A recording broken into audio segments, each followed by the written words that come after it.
All right, let's jump right in. We all know that cryptocurrency is different from the regular money in our wallets. But how it's different? Well, that's where things get really revolutionary. There are a lot of unique features, for sure, but there's one single idea that stands above all the rest. It's the one concept that truly defines what crypto is all about.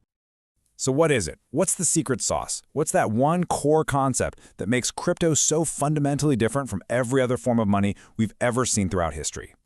The answer, in a word, is decentralization. This is the big one. It's the idea that unlocked a whole new world of possibilities that traditional money just couldn't touch. And honestly, if you can wrap your head around this, you're most of the way to understanding crypto itself. Now, to really grasp what decentralization is, it helps to first look at what it's not. So let's talk about the system we're all familiar with, traditional, centralized money. This probably looks pretty familiar, right? Our entire financial world is built on central authorities. You've got your individual banks that handle our day-to-day transactions. Then you have the bigger central banks that watch over them and make the rules. And of course, at the very top, you have governments or national banks that control currencies like the US dollar. They're the ones deciding how much money gets printed and where it goes. So the bottom line is pretty simple. In the traditional system, there is always a central authority in control. A bank, a government, some institution is sitting right in the middle calling all the shots. And this is exactly what cryptocurrency was built to be an alternative to. It's not just a small change, it introduces a totally new way of thinking. It's a peer-to-peer system that's designed to work without any central authority at all. You know what's fascinating is if you go all the way back to the original Bitcoin white paper, the document that started it all, it never actually uses the word decentralization. The title was much more direct. It was just Bitcoin, a peer-to-peer electronic cash system. And that phrase right there is the key to this entire idea. So what does peer-to-peer actually mean? Well, the peers are just us, the users. You, me, anybody on the network. So a peer-to-peer system is simply one that's managed directly between all of us, with no bank, no head office, no institution in the middle. And that, in a nutshell, is decentralization.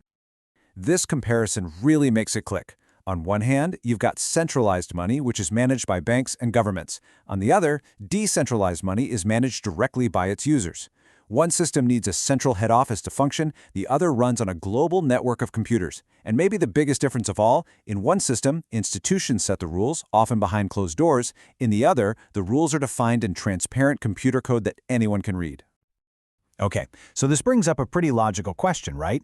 If there's no bank, no central authority approving transactions and keeping the books, how does anything get done? How does the system not fall into chaos? Well, the process is actually pretty ingenious. It starts when two people transact directly with each other, peer-to-peer. That transaction gets broadcast to a huge global network of independent computers.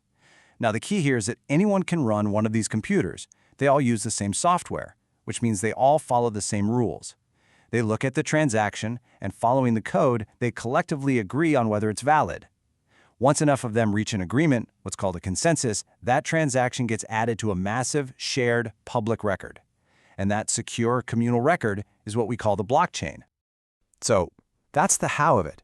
But the why is where the real power lies. What's the ultimate impact of building a financial system this way? What does it all mean? The result is pretty profound, actually. For the very first time, we have a form of money that's incredibly easy to access and is truly universal. It's a currency built for everyone. Just think about this for a second. This money doesn't belong to any single country. It's not owned by some giant corporation. It's owned and managed by its users, by anyone, anywhere on the planet with a computer and an internet connection. It is peer-to-peer cash for a global population. So, how many restrictions are there on who can use this system? What are the barriers to entry? The answer is a big, fat zero. None.